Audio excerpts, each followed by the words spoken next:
Fala pessoal da Verbo Jurídico, sejam todos muito bem-vindos a mais um encontro do Jurisprudência em Pauta. Eu sou Vinícius Opponi, promotor de justiça em Santa Catarina, mestre em Direito e seu professor aqui pela Verbo. Meus caros, nós estávamos numa janela de 2 semanas sem este nosso encontro semanal no Jurisprudência em Pauta, por razões justificáveis. Há 2 semanas nós tivemos uma série de eventos exclusivos aqui no canal da Verbo no YouTube, na Semana das Carreiras Jurídicas. Inclusive, fiz uma entrada com vocês comentando sobre concursos, carreiras de Ministério Público. E depois, logo na sequência, nós tivemos a Semana de Carnaval, segunda-feira de Carnaval. E aí, por razões justificáveis, não tivemos o nosso encontro na semana passada. Então, a gente está agora retomando. O ano começa depois do Carnaval, né? Não para a gente aqui na Verbo, porque a gente está trabalhando desde janeiro, claro, mas agora a gente entra numa sequência em que, como regra, a gente não vai ter interrupções no Jurisprudência em Pauta, salvo motivos de força maior. E para evitar mais uma interrupção, nesse exato momento que vocês estão assistindo essa aula, a aula está sendo aberta para vocês nessa segunda-feira, eu estou em viagem, eu estou em deslocamento, então por isso, excepcionalmente, hoje eu não estou ao vivo com vocês, esse nosso encontro é gravado, tá bom? Então, já peço escusas para quem estiver ao vivo com a gente, acompanhando a exibição inicial desse vídeo no vídeo no YouTube. O vídeo depois fica disponível para todo mundo, né? Então, peço desculpas a vocês que estão acompanhando, que eu não vou conseguir interagir, evidentemente, com o chat. De todo modo, o canal para interagir comigo continua o mesmo, as minhas redes sociais que eu já vou passar para vocês, tá bom? Fiz questão de gravar esse encontro para a gente não ter aí 3 semanas sem o Jurisprudência em Pauta, porque a gente tem os informativos se acumulando e a gente precisa ir dando conta deles. E aí, se Deus quiser, semana que vem, a segunda-feira, 19h30, eu vou estar sim ao vivo com vocês, retomando o Jurisprudência em Pauta, tá bom? Esses 2 avisos aí para a gente poder se encontrar novamente na retomada do projeto pós pausa de 2 semanas justificáveis. Meus caros, vamos lá para a tela cheia para a gente começar a trabalhar com o Jurisprudência em Pauta dessa semana. Antes de tudo, eu deixo as minhas redes sociais para vocês, @vsopponi no Instagram e o meu grupo no Telegram. Lembrando que no Instagram você consegue me chamar pelo direct para a gente bater um papo. Qualquer dúvida, reclamação, indignação e também elogios, estou aceitando. Pode me chamar no Telegram, pode me chamar no Instagram, que eu vou atender todo mundo lá no direct, tá bom? E tem o meu grupo no Telegram também, por meio do qual eu disponibilizo notícias. Pessoal. Por meio do qual eu disponibilizo notícias das minhas aulas e também trago algumas informações jurídicas, e em especial é um grupo criado para poder compartilhar os nossos materiais aqui do Jurisprudência em Pauta. Fechado? Vamos seguir então, meus amigos, para o episódio número 37 dessa longa série já do Jurisprudência em Pauta, em que vamos fazer o estudo destacado de alguns julgados do informativo 1115 do Supremo Tribunal Federal. Um informativo curtinho, a gente tem um tema de repercussão geral e 3 ADIs noticiados nesse informativo, no primeiro capítulo ali do informativo, mas veja que a maioria desses julgados noticiados no informativo 1115 são julgados um pouco mais laterais. Então, por exemplo, tem lá uma discussão muito específica de crédito tributário em ICMS. Mesmo para concursos de procuradoria estadual, não compensa investir em julgados com esse perfil de muita especificidade. E aí, sempre que eu trombo com um informativo como esse, como o 1115, o que acontece muito pouco, pessoal, para ser bem sincero, mas sempre que eu encontro um julgado curtinho, muito pequeno, um informativo com poucos julgados noticiados lá no tópico inaugural. E a maioria desses poucos julgados de temas muito residuais, muito laterais, eu acabo usando de outra referência encontrada dentro do informativo para trazer material para vocês. Então hoje, acho que de 37 episódios, essa é a segunda vez que eu faço isso, eu fui caminhar para selecionar julgados importantes que foram noticiados no informativo no segmento do plenário virtual em evidência.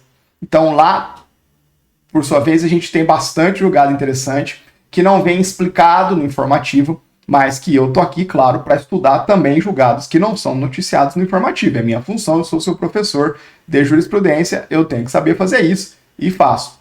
Então, eu vou compensar o pequeno número de julgados explicados no informativo com um ou outro julgado selecionado lá do tópico plenário virtual em evidência. Professor, o que eu faço quando eu estou estudando informativo com esse perfil?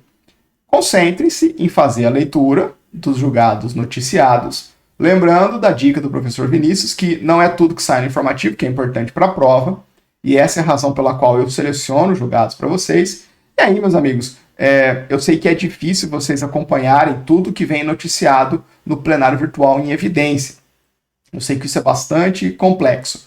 O que vale a pena você passar os olhos nesse segundo capítulo do informativo são aqueles julgados que te chamem a atenção. Você vai encontrar lá um julgado sobre defensoria pública e você é um candidato para a defensoria pública. Pô, vai lá, clica no link que vem dentro do informativo, ele vai te jogar para o site do Supremo na página do julgado, e aí se você clicar em jurisprudência dentro da página do julgado, você vai ver se já teve ou não o acórdão daquele julgado. Porque às vezes sai o julgamento noticiado no plenário virtual em evidência, mas o julgamento não encerrou ainda.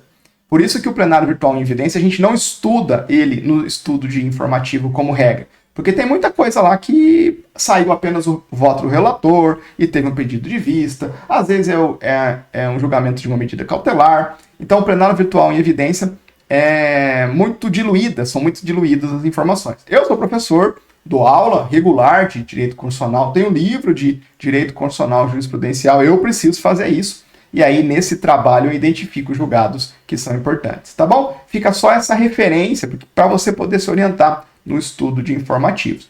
Fica aqui comigo sempre no Jurisprudência em Pauta, que aqui você vai receber o central da discussão de cada informativo, aquilo sem o qual você não vai sobreviver numa prova, mas entenda que você também precisa passar os olhos no informativo como um todo, não só no do Supremo, que é o que a gente trabalha, mas também no do STJ. Tá bom?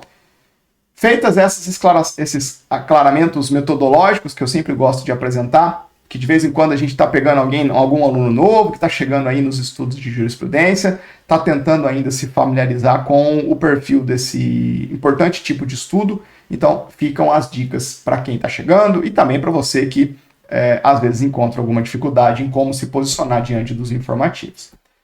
Bora lá, então, trabalhar agora com o que importa. Vamos examinar a ADI 5586, que é de longe a pior ADI, a ADI mais intrincada que foi noticiada nesse informativo 1115. E é para isso que eu estou aqui, para pegar os piores julgados que são importantes e decodificar para vocês com um processo de revisão e aprofundamento nos pontos em que forem necessários. A gente começa então com a ADI 5586, tema bastante árido, mas a gente já começa com a cabeça fresca tirando esse cara da nossa frente. O pano de fundo desse julgamento, meus amigos, o pano de fundo é um pouco complexo. A questão por trás, questão legislativa, o diploma de lei por trás é um pouquinho complexo, mas vocês vão entender que a discussão constitucional em si é relativamente simples, porque toca ao princípio da igualdade. Então, antes de apresentar o objeto para vocês, eu vou firmar algumas premissas bem básicas e depois a gente caminha para o problema constitucional apresentado e a resposta dada pelo Supremo. Meus caros, bora lá. No direito brasileiro, a legislação exige que toda pessoa que faça operações financeiras ou operações patrimoniais no exterior, faça uma comunicação às autoridades brasileiras, prestando contas dessas operações e, se o caso, se for uma operação que é alcançada pela legislação tributária brasileira, pagando, claro, também os respectivos tributos. Isso inclui, em especial, a denominada remessa de recursos para o exterior. Mas também nós temos dentro dessa legislação, uma atenção para aqueles que mantêm recursos no exterior, por exemplo, abrindo uma conta em instituição financeira no exterior.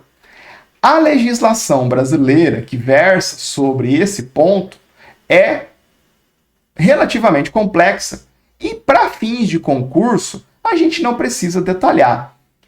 Um ou outro concurso de carreira jurídica aí, de procuradorias muito especializadas, por exemplo, procurador do Banco Central, aí você vai ter que conhecer essa legislação. Mas tirando esses concursos muito nichados, que não são o concurso, a referência de concurso para a média de quem estuda para carreira jurídica, tirando esses concursos, essa legislação bem específica e complexa não é digna de nota, ela nem se apresenta em geral nos seus editais. Então, o que a gente precisa entender como premissa 1, para a gente poder trabalhar com essa DI 5586, é a constatação, a referência de que há uma obrigação de se noticiar às autoridades brasileiras quando um brasileiro mantém no exterior recursos ou patrimônio de um modo geral, e a depender da natureza da manutenção da existência desses recursos ou patrimônio no exterior, pode ser que essa operação enseja a incidência de algum tributo, e aí, além de comunicar, tem que pagar o tributo respectivo. Tranquilo? Premissa número 1, vamos seguir. Dando sequência, vamos nos lembrar de que o descumprimento de algumas dessas obrigações, além de gerar repercussões na esfera administrativa e na esfera tributária, caracteriza também um crime um pouquinho esquecido, mas que consta lá da Lei 7.492 de 86, o crime de evasão de divisas, previsão do artigo 22, dessa Lei 7492 de 1986. Então, olha só, vamos juntar as duas premissas. Premissa 1, obrigação de comunicação e pagar tributos em vista da transferência, manutenção de recursos no exterior e patrimônio no exterior, e, inclusive, algumas dessas obrigações, se descumpridas, podem caracterizar o crime de evasão de divisas do artigo 22 da Lei 7492 de 86. Ótimo! Olha só, nesse quadro de eventos, diante desse quadro jurídico, em 2016, o Congresso Nacional editou a Lei 13.254.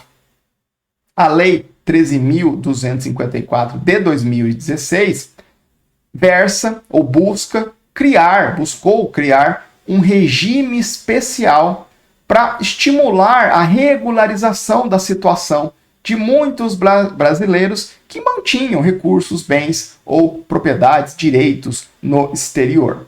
Então, brasileiros que estavam em situação de irregularidade tinham recursos lá no exterior, mas não fizeram, ao tempo e modo oportunos, a respectiva declaração da existência desses recursos no exterior, não pagaram os tributos necessários. Essa lei vem e cria um regime especial para estimular a regularização desses brasileiros. Beleza. Como que funciona a regularização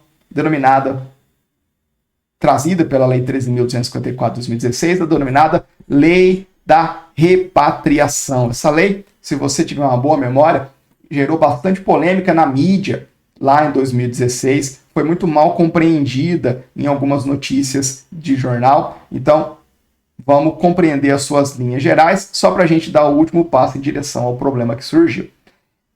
Essa lei basicamente previu o seguinte: o indivíduo que está numa situação de irregularidade vai lá, faz uma declaração para a autoridade competente e se compromete a pagar o imposto devido sobre aquela operação que ele deveria ter comunicado lá atrás.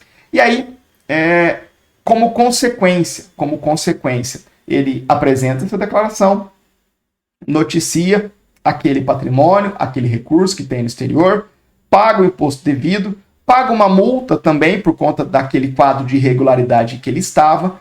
Porém, em contrapartida, ele vai ter reconhecida a extinção da punibilidade quanto ao crime de evasão de divisas, se a operação comportasse um enquadramento, claro, nesse delito. E, além disso, Em geral, o tributo que ele deveria pagar, ou que ele paga em razão dessa regularização, é apenas o imposto de renda. Os demais tributos potencialmente incidentes também acabam sendo afastados dentro dessa lei da repatriação. Então, a lei estimula a regularização, pedindo a declaração dessas informações, pedindo o pagamento em geral do imposto de renda, pedindo um pagamento de multa e entrega como contrapartida a extinção da punibilidade do crime de evasão de divisas e também o afastamento do pagamento de demais outros possíveis tributos, porque tem muitas as operações econômico-financeiras, a capa jurídica que a gente dá para ela, às vezes aciona mais de um tributo, os demais que não fossem o imposto de renda também não seriam pagos. Ótimo. Isso foi denominado de regime especial de regularização cambial e tributária. E foi esse o objetivo da lei lá de 2016. Vou abrir um parêntese dentro desse ponto, apenas para deixar algo bem claro, porque você pode estar com um ruído daquelas notícias mal elaboradas que surgiram quando da elaboração dessa lei. Esse regime especial, meus caros, que existe até hoje, claro, só incide, só se projeta para recursos, valores, bens adquiridos de modo lícito. A lei não é para legalizar lavagem de dinheiro, não é para tornar lícito recursos ilícitos. Não, a lei existe para regularizar a situação de patrimônio de brasileiros no exterior que foram adquiridos de modo lícito.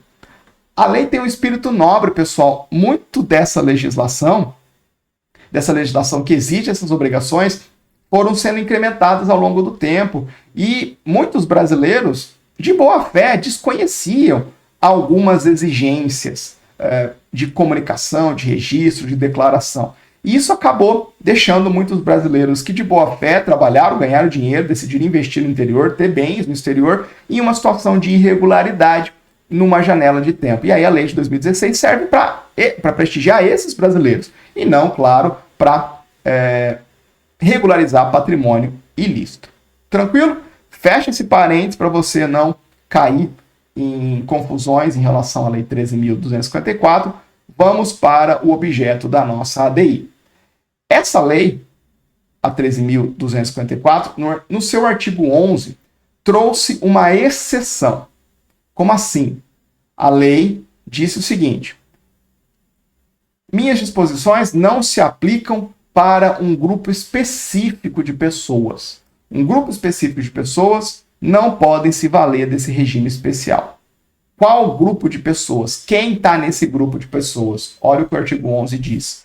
Os efeitos desta lei não serão aplicados aos detentores de cargos, empregos, funções públicas de direção ou eletivas, nem ao respectivo cônjuge e aos parentes consanguíneos e afins até o segundo grau ou por adoção, na data da publicação dessa lei. Esse cara, o artigo 11, é sobre ele que incidiu, é ele o objeto da ADI 5586. Basicamente, o que se argumentou no Supremo, e eu disse que o problema constitucional era simples, muito embora o pano de fundo fosse um pouquinho diferente, a questão que se colocou no Supremo foi a seguinte: essa exceção é constitucional? Será que, ao excluir este grupo de pessoas da perspectiva de acesso a esse regime especial, não violaria o princípio da igualdade? Essa foi a discussão que correu no Supremo Tribunal Federal. Toda discussão que envolve o princípio da igualdade são discussões importantes para o direito constitucional. Vamos ver o entendimento do Supremo, pessoal? Bora lá? O Supremo diz o seguinte: o artigo 11 da lei é constitucional. Não há qualquer violação ao princípio da igualdade. E eu destaquei esse julgamento do Supremo para vocês. Por isso, eu quero que vocês absorvam, vejam como é que o princípio da igualdade ganha forma no Supremo Tribunal Federal. Lembrem-se de que o princípio da igualdade é um dos princípios básicos, um dos direitos fundamentais que já constam no próprio artigo 5º caput da Constituição Federal, e a gente tem muita discussão sobre o princípio da igualdade, e a gente precisa dominar esse conteúdo para entender como é que o Supremo utiliza o princípio da igualdade para examinar a constitucionalidade de regras e exceções que vêm dentro da legislação brasileira. Lembrem vocês que a igualdade tem duas dimensões, a igualdade formal e a igualdade material. A igualdade formal traz o comando de que todos têm que ser tratados de modo igual perante a lei. A lei olha para todos e, de maneira indistinta, projeta os seus efeitos. Agora, sob o ponto de vista da igualdade material, admite-se um tratamento desigual para as pessoas na perspectiva ou em correlação às suas desigualdades. A igualdade material conclama um tratamento igual aos iguais, mas exige também um tratamento desigual àqueles que estão em situação de desigualdade. E são essas duas dimensões da igualdade, a formal e a material, que a Corte, o Supremo, precisa aplicar, precisa observar, precisa articular quando examina uma lei que cria uma regra e, ao mesmo tempo, traz exceções. Vamos ver o raciocínio do Supremo. Como é que o Supremo articula, pessoal, caminhando de braços dados com a melhor doutrina que dá vida prática ao princípio da igualdade? De saída, meus amigos, a gente sempre tem que tentar prestigiar a igualdade formal. A igualdade formal é um comando prima facie, é um comando à primeira vista. Como regra, de saída, a gente vai buscar a igualdade formal, a gente vai buscar um tratamento único para todos. Agora, se nós estivermos projetando esse tratamento para uma situação jurídica específica, em que nós identificamos nela pessoas que estão em um quadro de desigualdade em relação à generalidade das pessoas, a gente vai poder projetar a regra para a generalidade das pessoas e criar uma exceção para aqueles que estão num quadro de desigualdade, numa situação de desigualdade. E aí a gente parte da igualdade formal, mas encontra a base para abrir, para criar a perspectiva da incidência da igualdade material. O que eu estou dizendo aqui, meus caros, poucos livros dizem.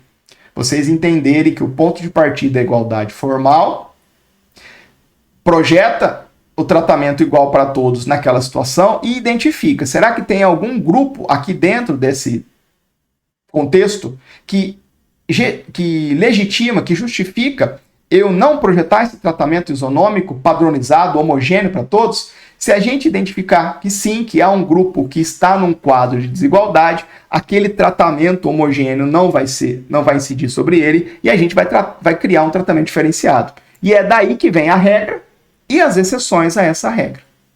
Tranquilo? E como é que se afere a legitimidade, em uma situação concreta, da gente sair da igualdade formal e a gente ir para a igualdade material, justificar esses tratamentos diferenciados? Aqui está a chave desse argumento, dessa construção. É preciso examinar se a diferenciação, a discriminação em relação àquele grupo é legítima e se ela está a serviço de proteger algum valor constitucional. Então a gente vai poder criar um tratamento diferenciado quando nós estivermos separando as pessoas em vista de critérios legítimos e fazendo um tratamento diferenciado, afastando a igualdade formal, para proteger, para prestigiar algum outro valor constitucional. A gente está muito acostumado com essa ideia de quebra da igualdade formal e avançar para a igualdade material quando a gente olha para um grupo vulnerável. Olha, o grupo vulnerável, crianças, idosos, pessoas com deficiência, eles têm um fator de diferenciação, de discriminação, que nos permite entender que eles estão em uma situação de desigualdade em relação à generalidade das pessoas. Então eu crio uma regra para a generalidade das pessoas, mas eu crio uma regra, uma exceção que traz um tratamento diferenciado, mais benéfico para esse grupo vulnerável. A gente está muito acostumado com esse raciocínio na compreensão do tratamento diferenciado para grupos vulneráveis. Agora, aqui o raciocínio é o mesmo, pessoal, mas não para criar um tratamento mais benéfico, mais favorável, para criar um tratamento mais rigoroso. Qual é o grupo? Traz essa ideia para a nossa questão. Traz essa ideia para a nossa DI 5586. Nós estamos pensando em um regime especial de regularização da situação cambial tributária de brasileiros com patrimônio no exterior. Estamos olhando para a generalidade das pessoas e projetando essa regra desse regime especial de regularização. Olhando para a generalidade das pessoas, a lei identificou um grupo específico, basicamente os agentes públicos e as pessoas que estão próximas a ele, cônjuge, companheiro, parente até segundo grau, e disse, para eles, eu tenho uma diferenciação que é legítima, o fato deles serem servidores públicos, agentes públicos ou pessoas próximas a agentes públicos, e eu vou tirar esse grupo do regime geral, do regime especial, perdão, de regularização, porque eu não posso permitir que agentes públicos regularizem a sua situação, tal como a generalidade da população brasileira, porque para os agentes públicos há um dever constitucional de primar pela probidade, pela ética, pela boa-fé, pelo apreço à legalidade, que se faz presente dentro do serviço público, mas também tem que se fazer presente na sua vida pessoal, na sua vida privada. Então, olha só como o esquema é o mesmo. A gente vê um grupo que, em razão de uma discriminação, de uma diferença legítima, a expectativa de respeito à probidade, ética e boa-fé que se projeta sobre todos os agentes públicos, justifica um tratamento diferenciado, uma exceção para a regra. Ainda que essa exceção seja para conferir aos membros desse grupo um tratamento mais duro, mais difícil, fora do regime especial de regularização. Isso quer dizer que o agente público não pode buscar a regularização desse seu patrimônio no exterior? Pode, mas ele não vai fazê-lo por meio desse regime especial. Tranquilo? E é essa construção que o Supremo faz. O Supremo olha para essa desequiparação feita para esse grupo específico de pessoas, com base no artigo 11, e reconhece que ela é constitucional. É um tratamento diferenciado que se justifica e visa preservar outros bens jurídicos constitucionalmente tutelados. Meus amigos, não fica mais refinado do que isso pensar o princípio da isonomia. Com esse nível de domínio do tema e vendo o Supremo fazê-lo, você consegue entender qualquer julgado que perpassa discussões isonômicas. Fechado? Explicação bastante densa num julgado que eu sei que é um pouquinho complexo. Se você tiver necessidade, eu convido vocês a assistirem de novo esse pedaço da aula, porque pode ser o seu estudo definitivo em princípio da igualdade, tá bom? Você sai daquele conhecimento mais básico, recorrente, que é a mera dupla dimensão da igualdade, formal e material, que é cada uma delas, e você põe esses conceitos em prática à luz da boa doutrina do Supremo Tribunal Federal. Tranquilo? E aí fica o resuminho para vocês. É constitucional, pois inserida na margem de conformação do legislador e justificada pela necessidade de obediência aos princípios da probidade, impessoalidade e moralidade imperativa, norma que exclui do regime especial os detentores de cargos, empregos e funções públicas de direção ou eletivas, bem como seus cônjuges e parentes até o segundo grau. Belezinha? Fechado? Vamos para o próximo julgado. Agora a ADI 6847.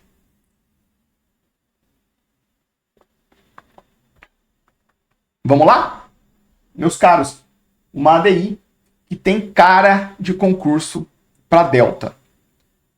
Delegado de Polícia Civil, Delegado de Polícia Federal, esse concurso aqui, esse julgado, com certeza vai ser cobrado. Ou em provas objetivas, ou em provas discursivas, até mesmo em provas orais. E pode cair em constitucional, pode cair em administrativo e pode cair em legislação institucional de Delta, naqueles concursos que cobram ali, né, discussões mais correlatas à instituição, ao cargo, né, de delegado de polícia, e à instituição também, Polícia Civil, Polícia Federal. Eu já vou descrever o objeto da lei e depois a gente vai percorrer algumas premissas a título de revisão. Tranquilo? Vamos lá. Nesse julgamento, meus caros, o Supremo examinou uma lei estadual que criou uma função gratificada chamada de gestor de delegacias interativas de polícia no interior. Gestor, tô copiando o nome aqui porque eu não lembro de cabeça. Gestor de delegacias interativas de delegacias no exterior, gestor de delegacias interativas de polícia no interior. É um cargo, uma função gratificada, gestor de delegacias interativas de polícia no interior. E olhando para essa função gratificada, a lei previu a criação dessas funções gratificadas e previu as responsabilidades, as atribuições aglutinadas, reunidas dentro dessa função gratificada. Eram várias as funções. Então, as funções iam desde gerenciar a unidade policial, passando por zelar pelas viaturas, por exemplo, mas incluía também fazer investigações policiais, realizar oitivas, cumprir diligências requisitadas pelo Judiciário ou pelo Ministério Público. Então, era uma lei estadual que dizia, é criada a função gratificada, tal, gestor de delegacias interativas de polícia no interior. Quem exercer essas funções vai ter que fazer tais e tais coisas. Esse rol exemplificativo que eu trouxe para vocês. Agora, olha só, beleza. Sendo uma função gratificada, a gente sabe que funções gratificadas somente podem ser atribuídas a servidores de carreira. Então, uma FC, uma função gratificada, é atribuída a alguém que já está dentro da carreira naquela instituição. E é aqui que vem o problema. Olha o que a lei previu. A lei previu o seguinte: essa função gratificada, criada, poderia ser atribuída a qualquer integrante de carreira policial. Essa função gratificada poderia ser atribuída a qualquer integrante de carreira policial. Veja que não era uma função gratificada atribuível apenas aos integrantes da carreira de delegado de polícia. Não, eram integrantes de qualquer carreira policial. Dito e feito, ajuizaram essa ADI 6847 no Supremo, basicamente alegando dois vícios. Primeiro, um vício formal. A lei seria formalmente inconstitucional porque, de acordo com o legitimado ativo nessa ADI, não caberia ao Estado-membro legislar sobre essa matéria. Porque para o legitimado ativo, esse conteúdo, a lei traria um conteúdo que, na verdade, é de direito processual penal, o que é matéria de competência privativa da União. E, além desse vício de inconstitucionalidade formal, também se alegou a existência de um vício de inconstitucionalidade material, no sentido de que as funções, as atribuições agregadas, conferidas a essa função gratificada criada, não poderiam ser desempenhadas por qualquer espécie de servidor integrante de carreira policial, mas sim, tão somente por delegados de polícia. Dois argumentos, portanto, orientaram a discussão da constitucionalidade e inconstitucionalidade dessa lei estadual que criou essa função gratificada. Antes da gente ver o entendimento da Corte, vamos revisar apenas algumas breves premissas que já vão ser suficientes. Meus caros, a primeira premissa está no campo da competência legislativa. Repartição constitucional de competência legislativa, já falei sobre ela várias vezes aqui no nosso Jurisprudência em Pauta. Agora, hoje, eu vou falar de uma ideia que é um pouquinho diferente e que eu ainda não consegui explorar com vocês até agora no Jurisprudência em Pauta. Então, sempre que eu pego julgados que nos dá mais uma faceta diferente em competência legislativa, que eu já explorei várias com vocês, eu gosto e enfatizo para que com isso vocês entendam que o Jurisprudência em Pauta é uma oportunidade de você estar sempre ampliando os seus conhecimentos e não apenas revisitando aquilo que eu já explorei em outros episódios. Então, nós vamos pensar especificamente no ponto da competência legislativa concorrente do artigo 24 da Constituição Federal. A gente sabe que o artigo 24 nos traz o rol da competência legislativa concorrente, ou seja, um conjunto de matérias que constam lá dos incisos do artigo 24, em relação aos quais a União, os Estados-membros e os municípios a União, os Estados-membros e o Distrito Federal podem legislar, porque são esses os entes que estão previstos lá no artigo 24 caput. E os municípios, professor? Os municípios eu já falei várias vezes, né? Os municípios também podem legislar sobre esses assuntos, desde que combinado com o artigo 30, incisos 1º e 2º da Constituição Federal. Esquece os municípios porque não importa pra gente nesse julgado. Então, no artigo 24, a gente tem um rol de matérias em relação às quais União, Estados e DF podem legislar. Para poder ordenar essa legislação simultânea, concorrente, de mais de um nível da Federação Brasileira, a gente tem os parágrafos do artigo 24. E nos parágrafos do artigo 24, a gente tem duas ideias básicas. A primeira ideia básica é a seguinte: a União legisla sobre normas gerais, mediante lei federal, e os estados suplementam essa legislação federal de normas gerais. Isso está no parágrafo 1º e parágrafo 2º do artigo 24. Agora, o segundo registro que os parágrafos do artigo 24 nos dá, ou nos dão, é a figura do parágrafo 3º e do parágrafo 4º, especialmente o parágrafo 3º. O parágrafo 3º do artigo 24 cuida de uma situação muito específica, e foi bom que a Constituição já o fez, que é a seguinte: vamos imaginar que a gente está diante de uma matéria uma matéria do artigo 24, em relação ao qual a União ainda não editou a sua lei federal com normas gerais. Será que essa omissão da União em editar a sua lei federal de normas gerais impediria os estados de exercitar o seu espaço de competência legislativa? Resposta da própria Constituição: claro que não. Se não houver lei federal com normas gerais, os estados detêm uma competência legislativa plena. Eles vão poder legislar sobre 100% daquele assunto.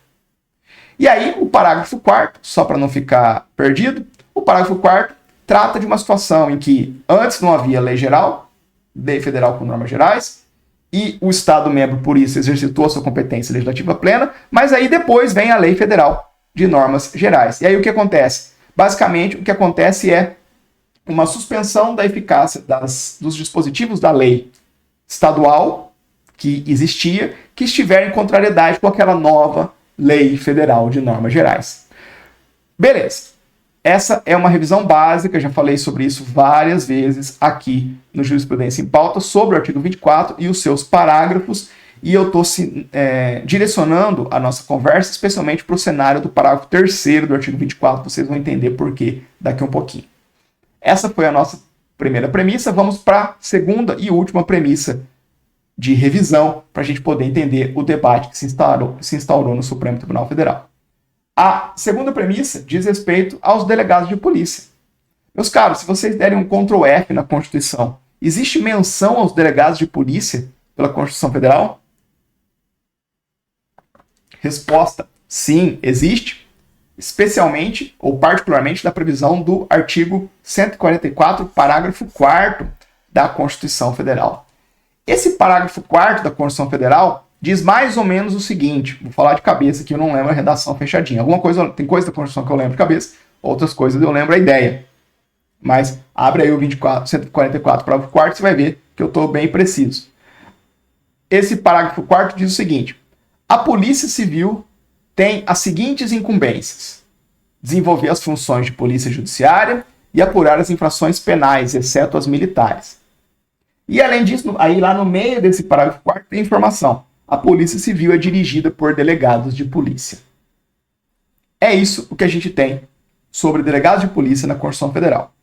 No mesmo dispositivo, a Constituição diz que a Polícia Civil é dirigida por delegados de polícia, e diz que a Polícia Civil compete, ou ela tem a incumbência, de desempenhar as funções de polícia judiciária e apurar infrações penais, exceto as militares.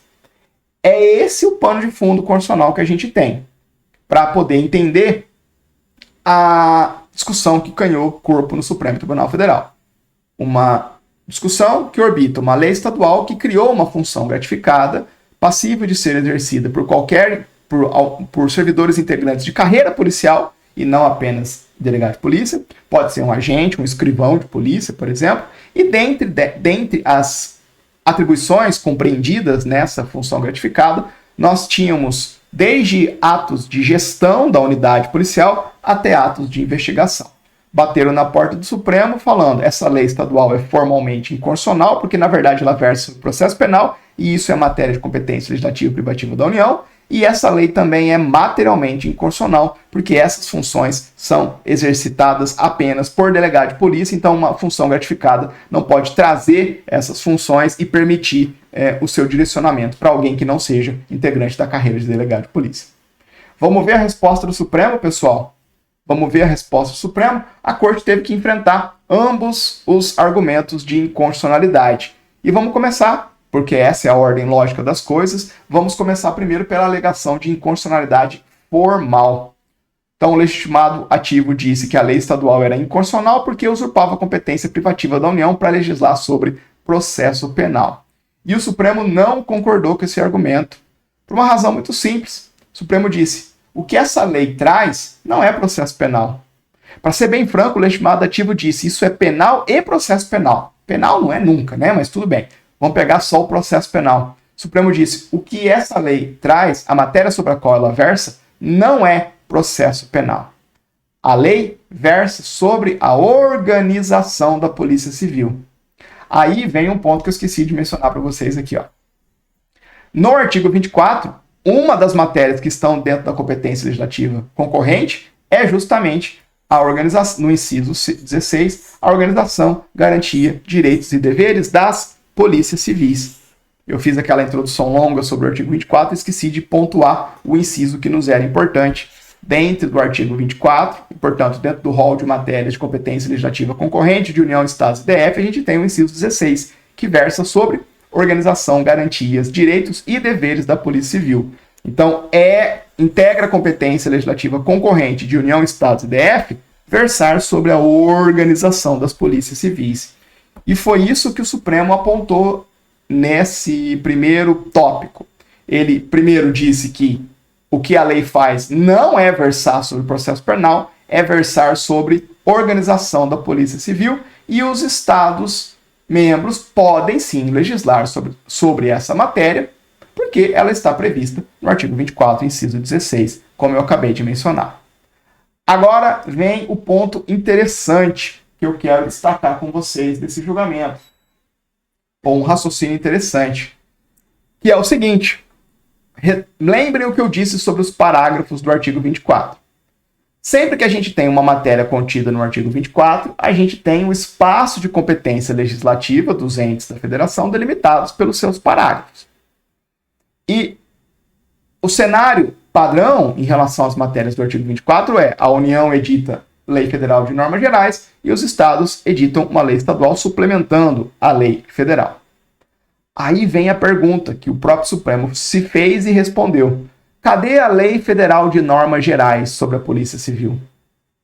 Sobre a organização da Polícia Civil? Resposta do próprio Supremo: ela não existe. Não há uma lei federal com normas gerais sobre a organização da Polícia Civil. Muito embora pudesse haver, com base no artigo 24, inciso 16, na perspectiva do seu parágrafo 1º. E aí, meus amigos, a gente está vendo na prática uma situação em que o Supremo aplicou o parágrafo 3º do artigo 24. Por quê? Porque se o Supremo está reconhecendo que não há uma lei federal de normas gerais sobre a Polícia Civil, sobre a organização da Polícia Civil, a gente incide no cenário do parágrafo 3º do artigo 24, que acaba conferindo aos estados uma competência legislativa plena para versar sobre a íntegra daquela matéria, no caso, sobre a organização da Polícia Civil. E o Estado membro vai fazer isso para atender às suas necessidades e particularidades locais. E essa porta é aquela por meio da qual passam todas as leis estaduais que versam sobre a organização da Polícia Civil. A Polícia Civil não é exatamente a mesma. Quem estuda para Delta e estuda, às vezes, para cargos da carreira policial, investigador, escrivão, enfim, agente policial, você vai ver que cada estado tem uma Polícia Civil com a sua feição. Óbvio, não chega a ser instituições totalmente diferentes, porque a função, princípio e essencial da Polícia Civil é a mesma em todo o Brasil. Mas cada estado tem a sua lei de polícia sobre a organização da Polícia Civil. E assim deve ser porque não há uma lei federal com normas gerais. Os estados, para essa matéria, organização da Polícia Civil, detêm uma competência legislativa plena com base no artigo 24, parágrafo 3º da Constituição Federal. Portanto, vem e conclui o Supremo apresenta a sua visão final, né, sobre esse primeiro argumento. A lei é formalmente constitucional. A lei é formalmente constitucional. A lei estadual é formalmente constitucional, porque o Estado-membro pode sim legislar sobre organização da Polícia Civil, já que a União até hoje não se deu o trabalho de fixar uma lei de normas gerais sobre essa matéria. Ótimo. Lembrando, falar que a lei é formalmente constitucional é simplesmente afirmar que a lei está num espaço legislativo daquele órgão. O Estado-membro, daquele ente federativo. O Estado-membro poderia legislar sobre a organização da Polícia Civil, tal como o fez. A lei é formalmente constitucional. Dá um passo adiante e vamos ver o segundo argumento. Será agora que a lei é materialmente constitucional? E aqui a resposta do Supremo foi outra. O Supremo entendeu que a lei é materialmente inconstitucional. Materialmente inconstitucional. E por quê? Por quê? Vamos dividir a resposta do Supremo em 2 pontos. Primeiro ponto. O Supremo não viu nenhum problema na criação em si dessa função gratificada. Criar função gratificada no âmbito da administração pública é uma possibilidade exercitável pelo Estado-membro no exercício da sua capacidade de auto-organização. Isso é recorrente. Então, era uma função gratificada que buscava, na prática, dar um adicional que se paga para quem tem a função gratificada, para que com isso se estimulasse a lotação de servidores nas delegacias de interior. Isso é legítimo. O Supremo falou, olha, criar a função gratificada para isso não tem nenhum problema. Onde que está o problema? O problema está no segundo ponto que o Supremo apresentou. O problema está justamente naquilo que o legitimado ativo disse. O problema está na possibilidade que essa lei trouxe de se conferir essa função gratificada a qualquer servidor da carreira policial. Por exemplo, um agente policial. O Supremo disse, olhando para o rol de competências, de atribuições que estão dentro dessa função gratificada, essas atribuições são essencialmente do delegado de polícia. São, obviamente, do delegado de polícia todas aquelas atribuições conectadas com a investigação propriamente dita.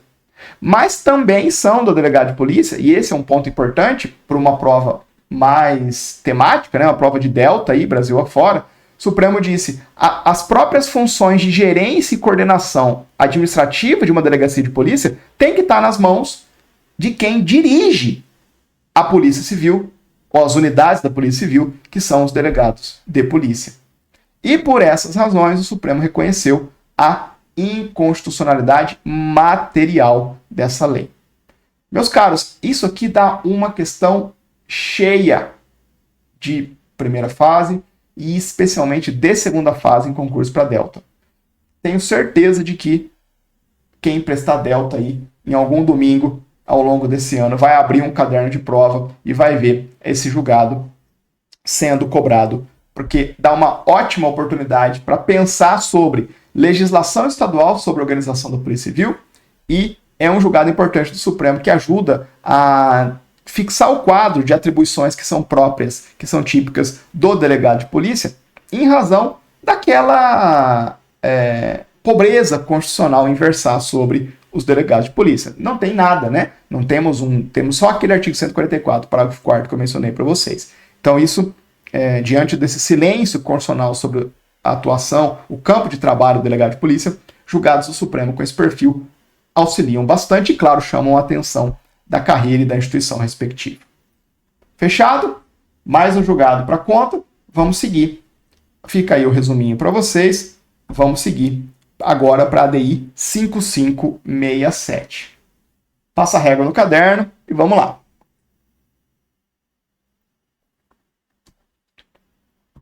Tranquilo? Vamos ver, meus amigos. Vamos ver um julgado agora importante para o estudo de legislação penal especial.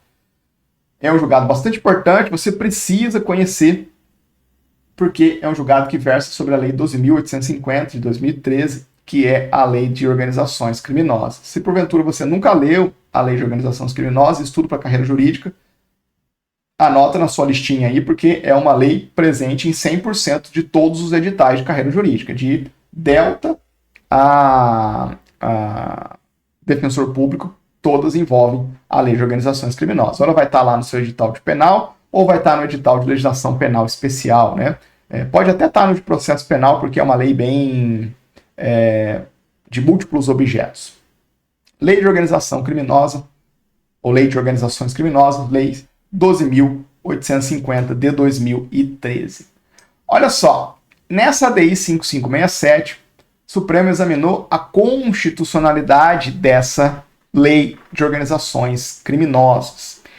Essa é uma lei, não é tão grande, já tem 20 e pouquinhos artigos, você lê ela aí em menos de uma hora, para se familiarizar se quiser, mas ela tem basicamente 5 conteúdos, né?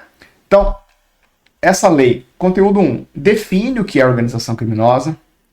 Conteúdo 2, traz um crime relativo à organização criminosa e traz também outros crimes relativos à investigação e obtenção de prova contra organizações criminosas. Essa lei, conteúdo 3, dispõe sobre como tem que se dar a investigação criminal de organizações criminosas.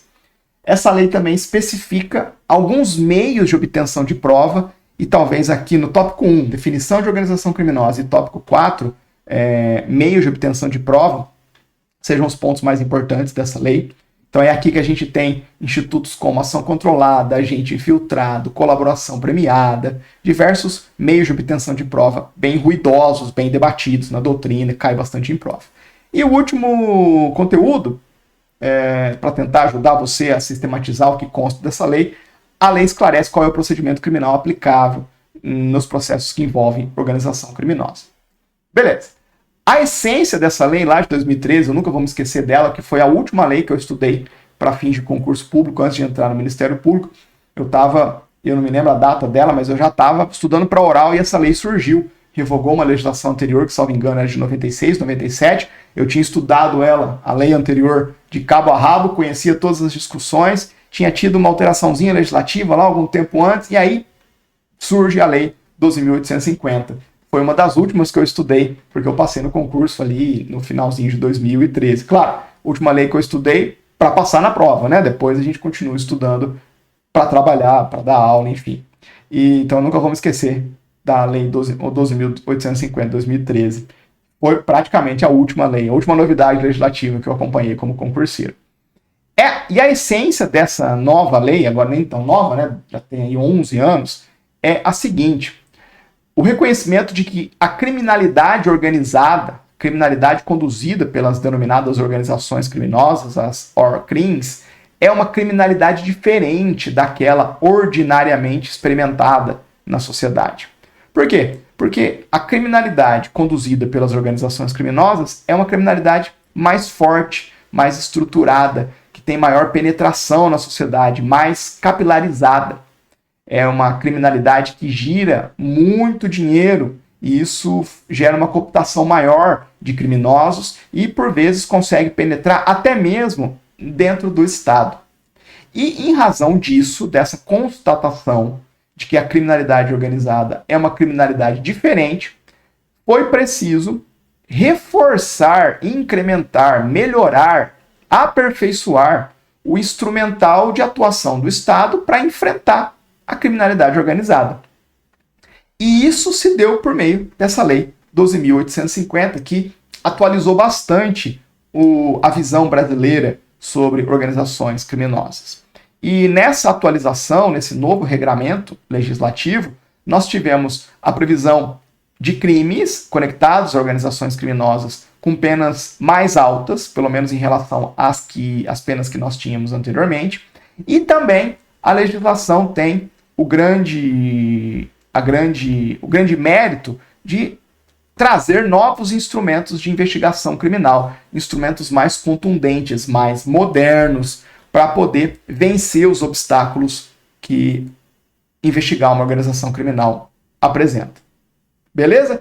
E aí o que se argumentou, o que se discutiu nessa ADI 5567? Nessa ADI não se examinou a constitucionalidade, a inconstitucionalidade da lei como um todo. Nessa ADI, o que foi examinado foram basicamente 4 pontos. O legitimado ativo pensou 4 pontos da lei e trouxe argumentos para a inconstitucionalidade de cada um desses pontos. Eu não vou antecipar quais são eles, né? Eles já estão descritos aqui para vocês, porque para otimizar um pouquinho o nosso tempo, eu já vou, na sequência, explicar o ponto da lei, explicar a discussão levantada na ADI e já dar a visão do Supremo Tribunal Federal. Combinado?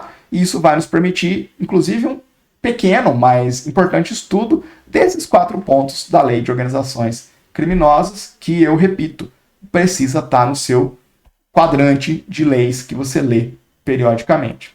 Essa e diversas outras de legislação penal especial, claro. Vamos lá, eu desdobrei em 2 slides aqui, pessoal, porque são 4 pontos e eu montei um parágrafozinho aí sintetizando o desfecho para cada um desses 4 pontos. Aqui a gente vai ver 2, no slide seguinte a gente vê os outros 2. Vamos começar com o ponto 1. O primeiro ponto levantado nessa ADI 5567 diz respeito a uma figura típica, um crime previsto na Lei de Organizações Criminosas, no seu artigo 2º, parágrafo 1º. Então, o primeiro objeto dessa ADI foi a figura do artigo 2º, parágrafo 1º. Veja, o artigo 2º, caput, traz o crime de promover, constituir, financiar ou integrar organização criminosa. Ótimo. Vem o parágrafo 1º desse artigo 2º, que é o objeto da ADI, esse primeiro objeto da ADI, e traz o crime de impedir ou embaraçar a investigação de infração penal que envolva organização criminosa. Então vamos lá. O artigo 2º, parágrafo 1º, traz um crime novo, um crime diferente. Impedir ou embaraçar a investigação de infração penal que envolva organização criminosa. Ótimo. E esse parágrafo 1º é apenado com a mesma pena do caput do artigo 2º. 3 a 8 anos. Então, a gente vê essas figuras no estudo do direito penal, né? O caput prevê uma figura, e aí no parágrafo primeiro, em algum parágrafo vem lá, equipara-se a conduta a fazer tal coisa. E pena, a mesma do caput. É uma técnica legislativa recorrente. E aí, o que se argumentou no STF, o que se levantou no STF foram problemas relativos a esse artigo 2º, parágrafo 1º, propriamente. O legitimado ativo argumentou basicamente o seguinte: essa figura é inconstitucional porque ela viola o princípio da tipicidade penal. O parágrafo 1º foi construído com elementares muito abertas, com termos muito abertos. Quando ele fala em impedir, embaraçar a investigação de infração penal que envolva organização criminosa. Esses são tipos penais muito abertos, acabam abrangendo uma pluralidade de condutas que, de uma perspectiva que viola a expectativa de tipicidade, tipo penal fechado, né, que se faz presente no direito penal. O Supremo Tribunal Federal não acolheu esse argumento. O Supremo diz o seguinte: os termos usados pelo legislador quando construiu a figura do artigo 2º, parágrafo 1º, são termos adequados e são termos necessários para se permitir o enquadramento de condutas que, ao fim e ao cabo, buscam obstruir investigações em face de organizações criminosas. E essas condutas variam muito na dinâmica social que toca às organizações criminosas. Então, lembrem da premissa da Lei de Organizações Criminosas. A gente precisa melhorar o instrumental do Estado para atuar em face dessa criminalidade organizada. E um melhoramento, um incremento necessário é justamente permitir um tipo penal que empregue expressões um pouco mais amplas para permitir um enquadramento de condutas que vão mudar a depender da dinâmica social que envolve uma organização criminosa. Beleza? Ponto 1 é constitucional. Pessoal, eu vou só pedir escusas para eu fazer uma coisa agora. Aqui, vou sumir um pouquinho, vou diminuir a minha luz aqui de retorno, que eu estou gravando esse encontro no meu estúdio.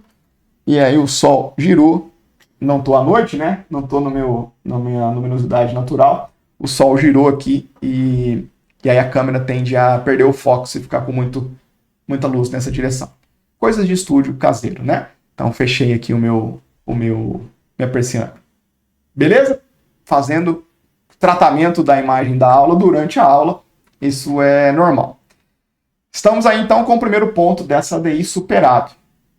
Artigo 2º, parágrafo 1º é constitucional. Ponto 2º, objeto 2 dessa ADI 5567.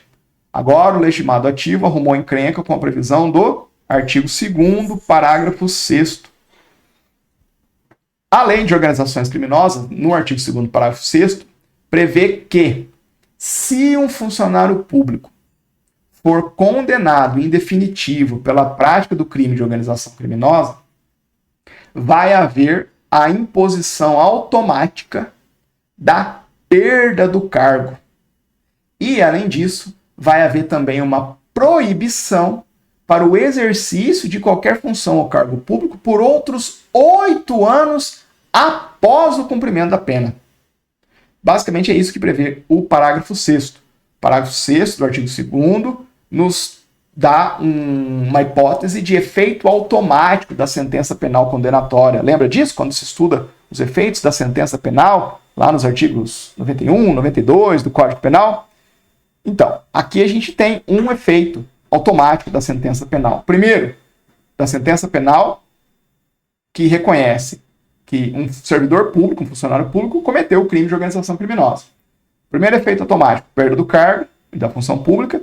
Agora tem um outro efeito, uma previsão de uma inabilitação, uma proibição para exercitar outra função ou cargo público numa janela de 8 anos após o cumprimento da pena. É uma supressão considerável, né? Claro que nós estamos diante de um funcionário público condenado por organização criminosa. E aí, o que se levantou no Supremo foi uma discussão basicamente de proporcionalidade. Porque, veja, imagine que o servidor público foi condenado por organização criminosa, no mínimo legal, que é 3 anos. Então ele foi condenado a 3 anos, vai cumprir a pena por 3 anos, e depois de cumprida a pena, ele ainda fica 8 anos travado para ocupar qualquer outra função ou cargo público. Então, o que se discutiu foi, será que esse prazo dos efeitos que perduram pós-cumprimento de pena daquela sentença penal condenatória, será que isso é razoável? Será que é razoável? E aqui, olha que interessante, o Supremo não acolheu o argumento. O Supremo entendeu que sim, é uma consequência imposta pelo legislador, delineada pelo legislador, que é razoável, que está dentro da liberdade de conformação do legislador. Não cabe ao Poder Judiciário se intrometer. O Supremo entendeu que é uma consequência proporcional à gravidade da conduta. Um servidor público que incorre no crime de organização criminosa é condenado, cumpre pena e ainda assim vai ter que ficar numa espécie de quarentena aí de 8 anos pós-cumprimento de pena. Essa decisão do legislador é razoável. Não tem nada na Constituição que permita censurar essa escolha do legislador. E onde o legislador exerce escolhas razoáveis, ele atua dentro da sua liberdade de conformação. E se está dentro da liberdade de conformação, o judiciário não pode entrar sob pena de violação à separação dos poderes. O Supremo, portanto, validou esses 2 pontos da lei das organizações criminosas que eu trouxe para vocês. Vamos lá. 3º e 4º ponto. Vamos seguir outras previsões importantes também da lei de organização criminosa. Vamos lá. Previsão agora do artigo 7º, do artigo 2º, parágrafo 7º. Atenção, que esse é um dispositivo e uma discussão importantíssima para MP e para Delta. Concurso de MP e concurso de delegado de polícia. Esse parágrafo 7º do artigo 2º diz basicamente o seguinte: se houver indício de participação de agentes policiais nos crimes da lei de organizações criminosas, a Corregedoria de Polícia tem que instaurar o respectivo procedimento de investigação e comunicar ao Ministério Público. Até aqui tudo bem. O ponto problemático começa agora. E o Ministério Público, depois, ou ao receber essa comunicação, tem que designar um membro para acompanhar o procedimento de investigação até a sua conclusão. Bateram na porta do Supremo e disseram que esse dispositivo traz, ou traria, ou configuraria uma suposta violação à competência da Corregedoria da Polícia, que estaria sofrendo uma indevida intromissão por parte do Ministério Público. Então, uma invasão da atuação interna corporis da polícia para investigar se o agente policial participa da organização criminosa, estaria havendo uma indevida violação dessa competência pela presença de um membro do MP para acompanhar o procedimento de investigação. O Supremo não encampou esse argumento, o Supremo rechaçou essa discussão e manteve a constitucionalidade, ou reconheceu, declarou a constitucionalidade do artigo 2º, parágrafo 7º, por razões muito óbvias. Primeiro, o MP tem a função constitucional expressa no artigo 129 de requisitar diligências em investigações policiais. E, além disso, o MP tem também, por previsão expressa do artigo 129 da Constituição Federal, a função de exercer o controle externo da atividade policial. E, conjugando-se ambas as funções do Ministério Público, a gente pode reconhecer que, considerando-se a gravidade da hipótese, nós estamos diante de uma investigação que apura o suposto envolvimento de policiais em organizações criminosas. É aquele tentáculo dentro do Estado pela organização criminosa. É a criminalidade organizada pondo os pés, as mãos, dentro da estrutura estatal das forças policiais. É um caso gravíssimo que justifica a ciência por parte do Ministério Público e, mais do que isso, a designação de um membro do MP para acompanhar essa investigação. A presença do MP nessa investigação, de uma maneira mais próxima do que é a presença do MP nas demais investigações, justifica-se considerando-se a excepcionalidade do cargo. De novo, é o espírito da lei de organizações criminosas. Vamos dar instrumentos mais fortes para atuação eficaz do Estado em face de organizações criminosas. E aí vamos colocar o órgão, a instituição constitucional designada para fazer controle externo da atividade policial mais próxima do procedimento de investigação que busca apurar se policiais integram organização criminosa. Totalmente consentâneo com a ordem constitucional, artigo 2º, parágrafo 7º da Lei de Organizações Criminosas. Por fim, a última discussão que eu trago para vocês é a previsão, quarto e último objeto, é a previsão do artigo 4º, parágrafo 14 da Lei de Organizações Criminosas. Essa aqui já é uma discussão bastante conhecida, uma discussão sobre colaboração premiada. Colaboração premiada é um instituto que dá uma baita de uma aula, né? É um tema bem importante de você estudar em um baita de um conteúdo para processo penal, para legislação penal especial, mas é um tema que transita, né, em mais de uma matéria penal, processo penal, legislação processual penal. Eu não vou fazer grandes colocações, porque o assunto é muito grande mesmo. O que importa é você saber qual é o conteúdo da previsão desse artigo 14, parágrafo 4º, artigo 4º, parágrafo 14, que versa sobre a colaboração premiada no âmbito da Lei de Organizações Criminosas.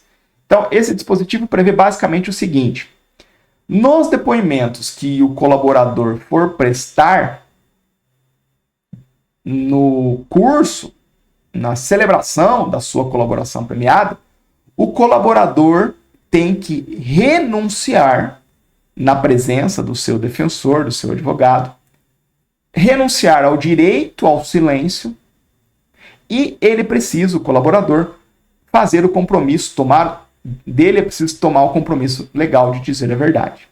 Então a lei colocou esse parágrafo lá, olha, colaborador que almeja a celebração da colaboração premiada, Na presença do seu defensor, você vai renunciar ao direito ao silêncio e você vai fazer o compromisso legal de dizer a verdade. E aí é um argumento, é uma discussão muito recorrente para aqueles que são contrários à colaboração premiada. A gente ainda tem alguns doutrinadores que atacam o Instituto da Colaboração Premiada, e isso acaba ganhando corpo em teses em casos concretos e também em ADIs no Supremo, de todo modo, né? O que o legitimado ativo aqui argumentou? Ele argumentou basicamente o seguinte: esse dispositivo, ao exigir a renúncia ao direito ao silêncio e o compromisso legal de dizer a verdade, esse dispositivo viola ou violaria o direito ao silêncio, nemo tenetur se detegere, em relação ao investigado que almeja a posição de colaborador premiado. E aí, o Supremo manteve a previsão legal, né? O Supremo teve que dizer o óbvio aqui, mas o óbvio às vezes precisa ser dito no Brasil, infelizmente, né? O Supremo disse: a previsão legal é constitucional. E o Supremo disse: a expressão renúncia, quando a lei fala em renúncia, não quer dizer a lei que o colaborador está abdicando do direito. A renúncia é no sentido de se externar uma decisão orientada do indivíduo, daquele que quer fazer a colaboração premiada. Ele está externando e formalizando uma decisão orientada, refletida por ele, com o suporte do seu advogado, da sua defesa, de abrir mão do exercício desse direito ao silêncio para ter acesso à colaboração premiada e aos benefícios da colaboração premiada.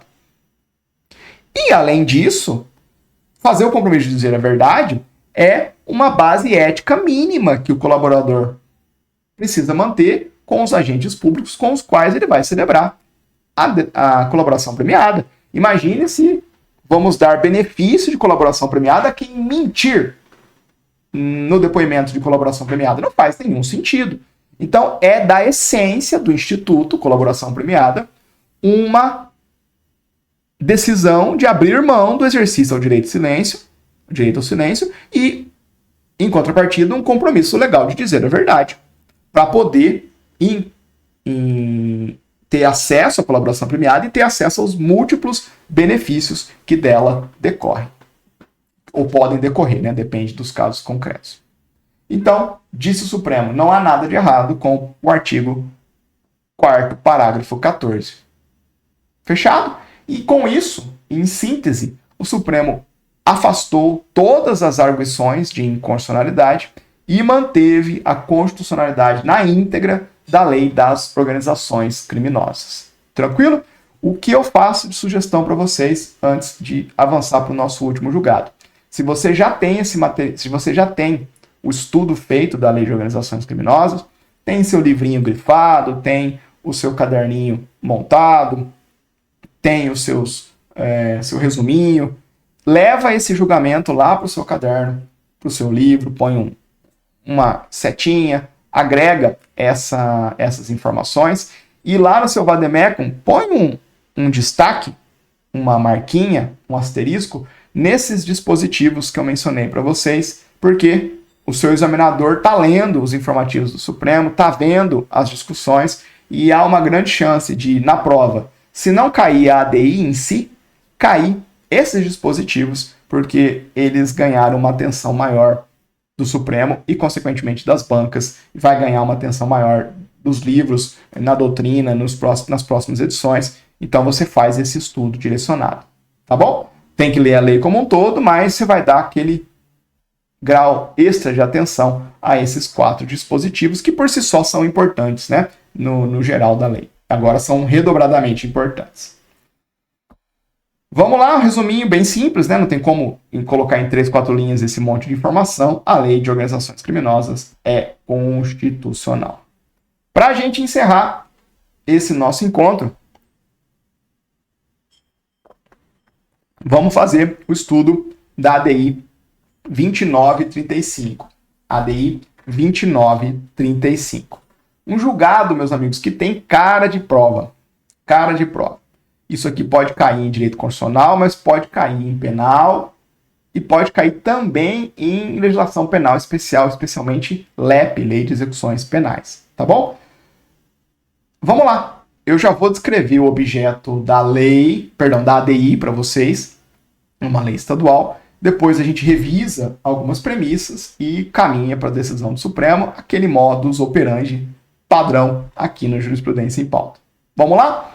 O Supremo examinou, nessa ADI 2935, uma lei estadual que regulava o denominado Fundo Penitenciário Estadual, o famoso FUNPEN, Fundo Penitenciário Estadual. E nessa lei estadual reguladora do respectivo fundo penitenciário, nós tínhamos o seguinte: as multas penais fixadas em condenações criminais, uma vez quitadas, pagas, terão os seus recursos direcionados ao Fundo Penitenciário Estadual. Em outras palavras, a lei estadual previa que o FUNPEN estadual seria abastecido pelos valores decorrentes do pagamento de multas penais fixadas em condenações criminais. É esse ponto dessa lei estadual que a Corte vai examinar na ADI 2935. Beleza. Só isso que a gente precisa saber. Aí, a Procuradoria-Geral da República vem e ajuiza essa ADI dizendo basicamente o seguinte: olha o argumento do PGR. Lei estadual não pode dar destinação do valor pago a título de multa penal. E por que não?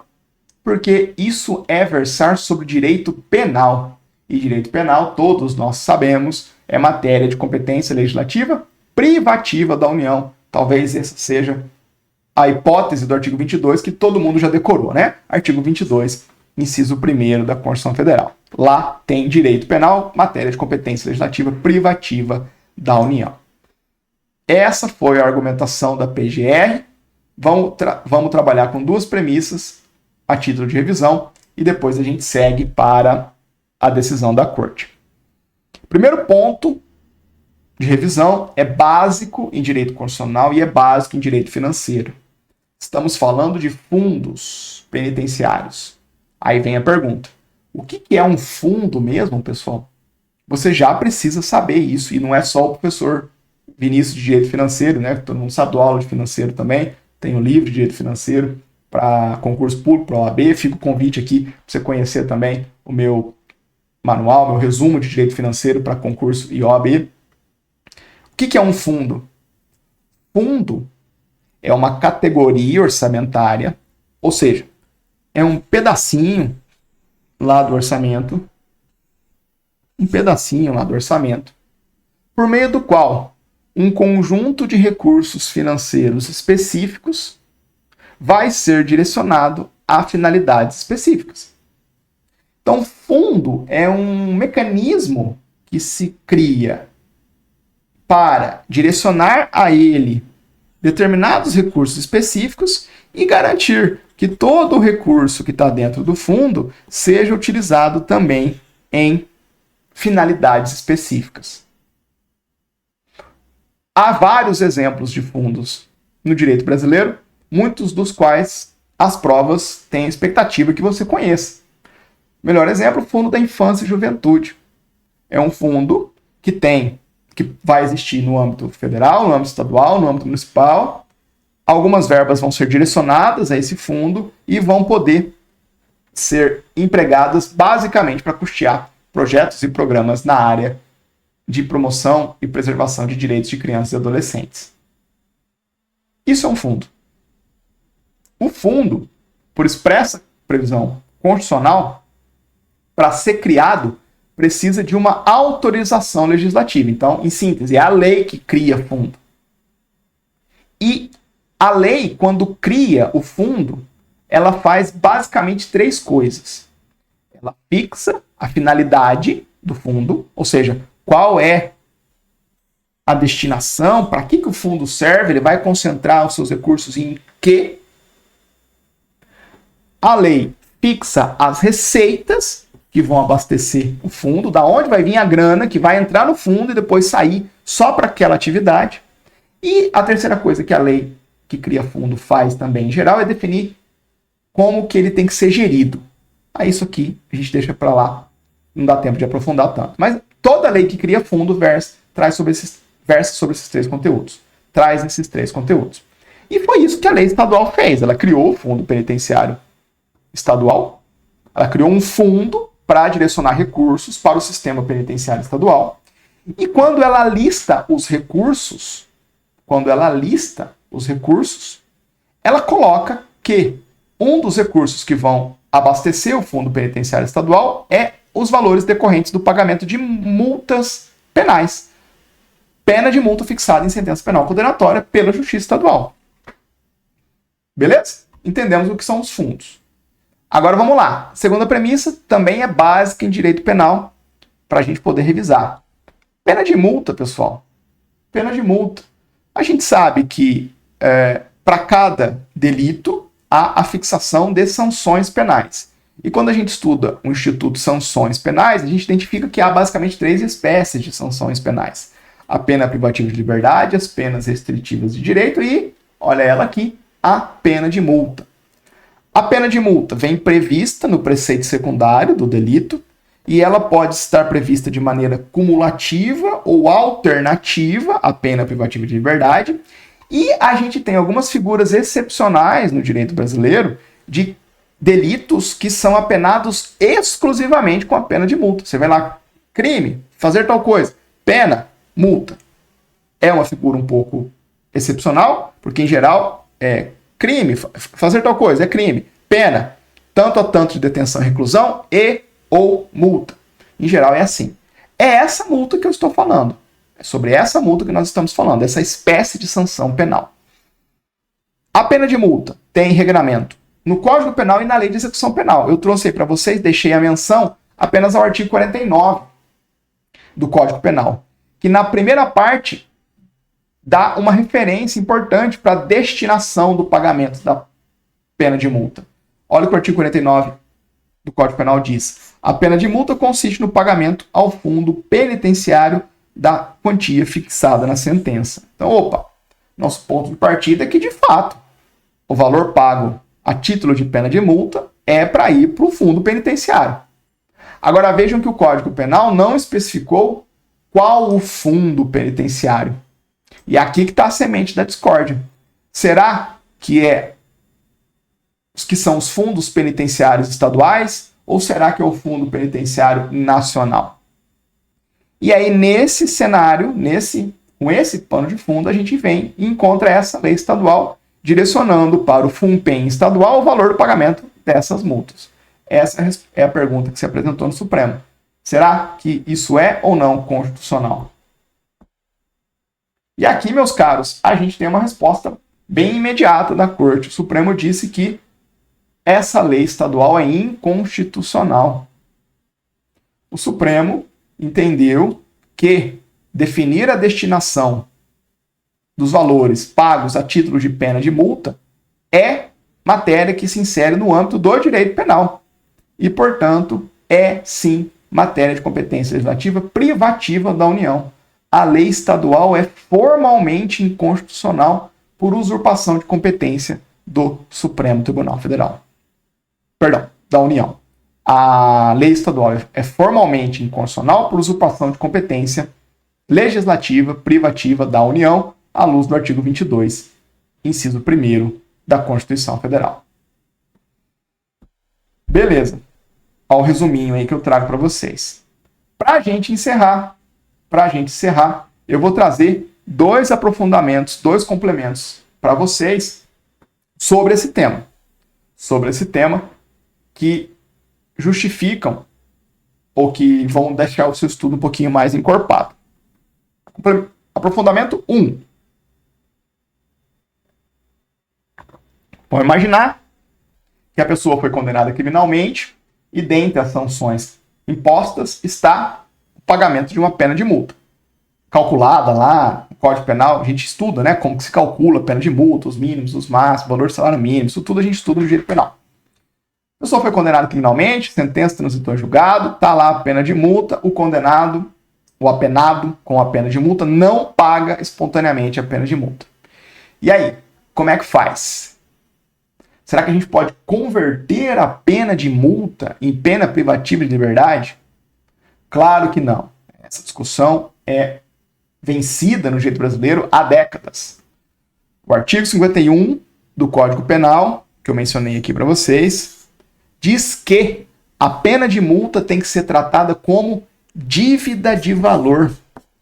Dívida de valor. A pena de multa tem que ser tratada como dívida de valor. E, portanto, sobre ela incidem as normas relativas à dívida da Fazenda Pública. Isso tudo está lá no artigo 51 do Código Penal. Então, a inadimplência da pena de multa faz com que surja a necessidade de se executar a pena de multa. Essa é uma execução que se dá perante o juízo da execução penal e, por meio dela, busca-se o pagamento do valor. E se o apenado não pagar esse ponto próprio após ajuizamento da execução, vai-se em busca do patrimônio do apenado pessoal para se expropriar o patrimônio e satisfazer o valor da dívida, tal como se fosse uma dívida civil. Grosso modo, né? Algumas poucas particularidades, essa dívida não se transmite para os herdeiros em razão do caráter personalíssimo da dívida, enfim. Ótimo. Quem tem legitimidade para ajuizar essa execução de pena de multa? Isso mudou faz alguns anos. O entendimento predominante era o de que a Fazenda Pública deveria proceder a essa execução. Porém, na prática, se você já estagiou no fórum, já trabalhou em algum lugar que toca essa matéria, uma vara de Fazenda Pública, ou já fez estágio em uma procuradoria, ou trabalho, enfim, sei lá, você sabe que a Fazenda Pública nunca ligou muito para isso, né? Eu nunca tinha visto execução de pena de multa pela Fazenda Pública. Por quê? Porque, em geral, os valores são baixos. E a Fazenda Pública, a gente sabe, tem um teto, tem um mínimo, um piso para mover a máquina e ajuizar as execuções fiscais. Então, a Fazenda Pública nunca ligou muito para isso aqui. Mas o entendimento predominante era de que caberia à Fazenda Pública a execução, muito embora a Fazenda Pública nunca o fizesse. Ou o fizesse muito raramente, pelo menos na minha experiência. Tudo muda com a ADI 3150 do Supremo Tribunal Federal. Na ADI 3150, julgada lá no final de 2018, o Supremo vem e dá interpretação conforme a esse artigo 51 do Código Penal para afirmar que a legitimidade regra para a execução da pena de multa é do Ministério Público, como uma consequência da titularidade da ação penal por parte do Ministério Público.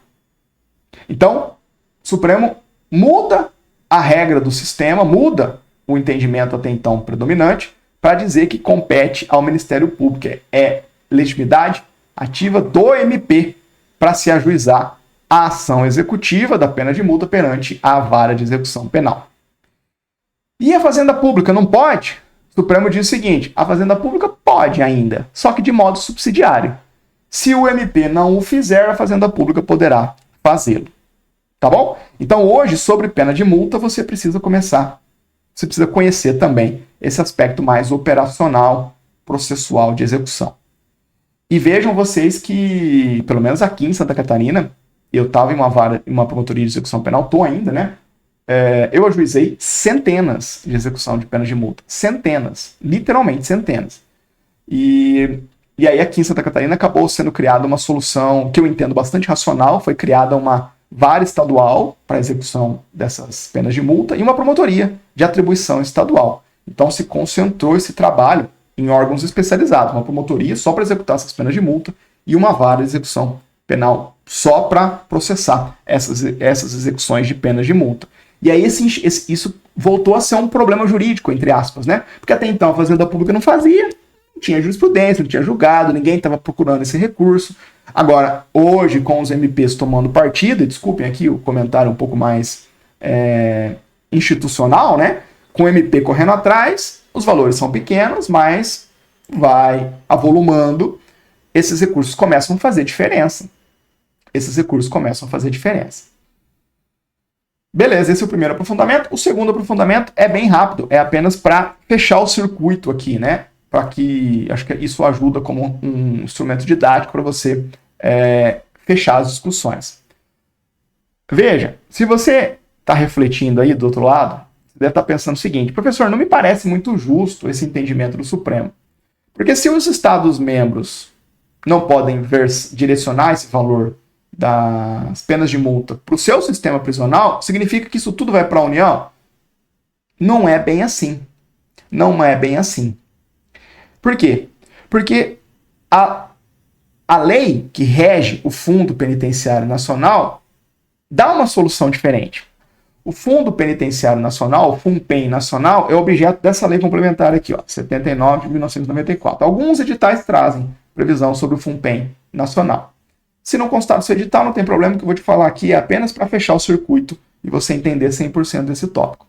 E aí, quando a gente lê essa lei e vê o funcionamento do FUNPEN Nacional, a gente vê uma preocupação legítima do legislador federal em corrigir essa distorção. Olha, se o produto da condenação, penas de multa da Justiça Estadual e penas de multa da Justiça Federal e da Eleitoral também, tudo deságua no Fundo Penitenciário Nacional, como é que ficam os estados? Os estados também têm sistemas penitenciários e são neles que estão a esmagadora maioria da população carcerária brasileira.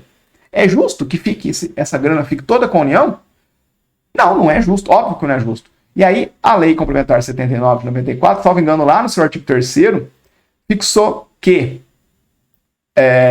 vão para o FUNPEN Nacional todos os pagamentos de penas de multa decorrente de condenações criminais, porém, a União vai ter que repassar no mínimo 40% desses recursos para os fundos penitenciários de estados e do DF.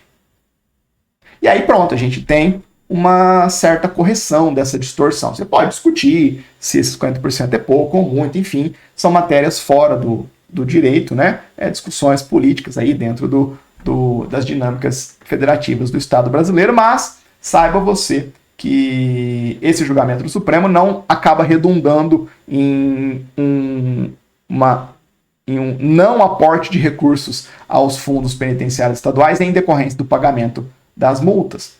Sim, vai recurso, sim, mas vai por intermédio do Fundo Penitenciário Nacional. Então, tudo é direcionado para o FUNPEN Nacional e aí uma parcela vai para os FUNPENs estaduais. Tranquilo?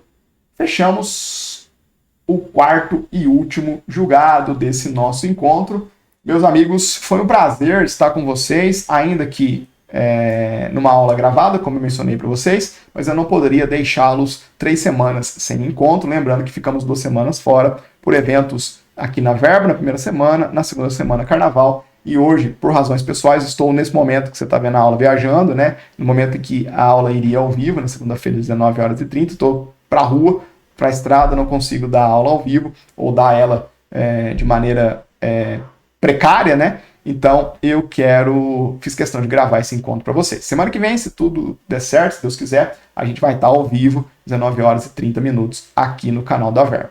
Faço meus últimos pedidos para vocês. Se você não é inscrito no canal da Verbo, se inscreva no canal da Verbo, acione o sininho para receber as notificações e peço também que, se você gostou da aula, deixa o joinha. O professor Vinícius Opponi sempre fica feliz de ver os joinhas aí quando volta para ver uma aula antiga, tá bom? E se quiser, você será muito bem-vindo no meu Instagram.